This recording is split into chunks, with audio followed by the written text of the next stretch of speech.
उधमपुर शहर के सलाथिया चौक में बुधवार दोपहर को एक विस्फोट हुआ था। इसकी चपेट में आने से एक की मौत हो गई जबकि 14 घायल हो गए।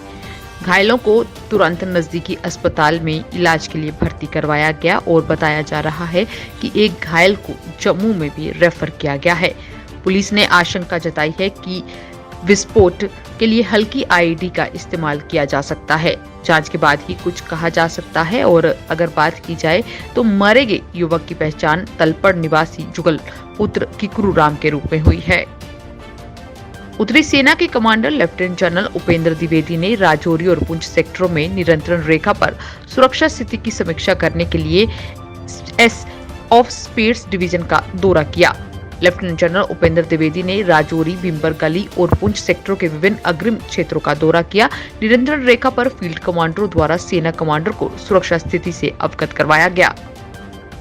श्रीनगर म्युनिसिपल कॉर्पोरेशन ने बटमालू, हवा कदल, नोहरा, सोरा और परिमपोरा सहित विभिन्न क्षेत्रों में अतिक्रम विरोधी और पॉलिथीन विरोधी अभियान चलाया। अभियान का संचालन अतिक्रम निरोधक दस्ते द्वारा मुख्य अतिक्रम निरोधी अधिकारी मुदासिर बंदे की देखरेख में किया गया। पिछले 3 दिनों से नगर मजिस्ट्रेट के समक्ष उल्लंघन करने वालों के खिलाफ कम से कम 156 मुकदमे दर्ज कर लिए गए हैं। कुछ दिनों की चेतावनी के बाद जम्मू नगर निगम के सफाई कर्मचारियों ने बुधवार को टाउन हॉल में अपनी मांगों के समर्थन में प्रदर्शन शुरू कर दिया है। हालांकि अभी सफाई कर्मचारियों ने काम ठप नहीं किया है, लेकिन 15 मार्च को कामकाज ठप कर वह हड़ताल पर जाएंगे। अगर फिर भी मांगे पूरी नहीं हुई तो अनिश्चितकाल हड़ताल का विकल्प भी अपनाया जा सकता है। विजयपुर में निर्माणाधीन प्रतिष्ठित अखिल भारतीय आयुर्विज्ञान संस्थान यानी कि एम्स में एमबीबीएस का बैच इसी माह ऋषिकेश से शिफ्ट किया जाएगा।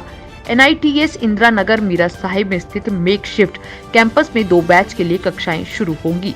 छात्र छात्राओं के लिए छात्रावास और शिक्षण गतिविधियों के साथ संकाय कार्यालयों के लिए जगह को एक अकादमी ब्लॉक स्थापित किया जाएगा। ऑल जम्मू एंड कश्मीर पटवार एसोसिएशन के मूल सदस्यों ने जम्मू कश्मीर में लगातार छठे दिन भी पेन डाउन हड़ताल जारी रखी।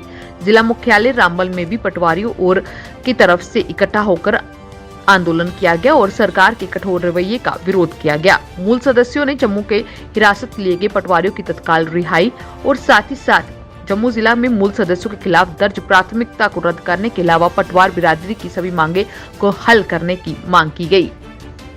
शोपियान के जिला विकास आयुक्त सचिन कुमार वैश्य ने प्रखंड इमाम साहिब में साप्ताहिक प्रखंड दिवस कार्यक्रम में जनसभाओं को सुना।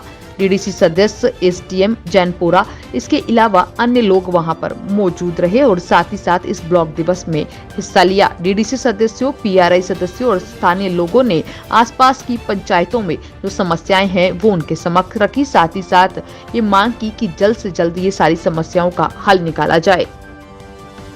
यूक्रेन संकट के बीच भारतीय छात्रों के अंतिम बैच को भी युद्ध के केंद्र पूर्वी यूक्रेन से निकाल लिया गया है। केंद्रीय मंत्री पीयूष गोयल ने बुधवार को इसके बारे में जानकारी देते हुए कहा कि कई बड़े देश भी यूक्रेन से अपने नागरिकों को निकालने में विफल रहे हैं। वहीं भारत पड़ोसी मुल्कों के जरिए अपने नागरिकों को वहां से निकाल रहा है।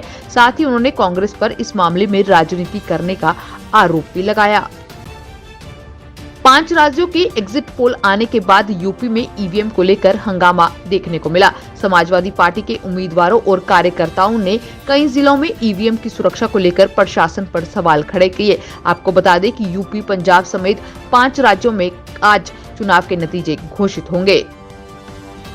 भारत के दवा निगम ने सीरम इंस्टीट्यूट ऑफ इंडिया के कोविड-19 वैक्सीन कोवैक्स को कुछ शर्तों के तहत 12 से 17 आयु वर्ग के लिए समिति आपातकालीन उपयोग की अनुमति दे दी है। यह 18 वर्ष से कम उम्र के बच्चों के लिए उपयोग के लिए नियामक की अनुमति हासिल करने वाला चौथा टीका है।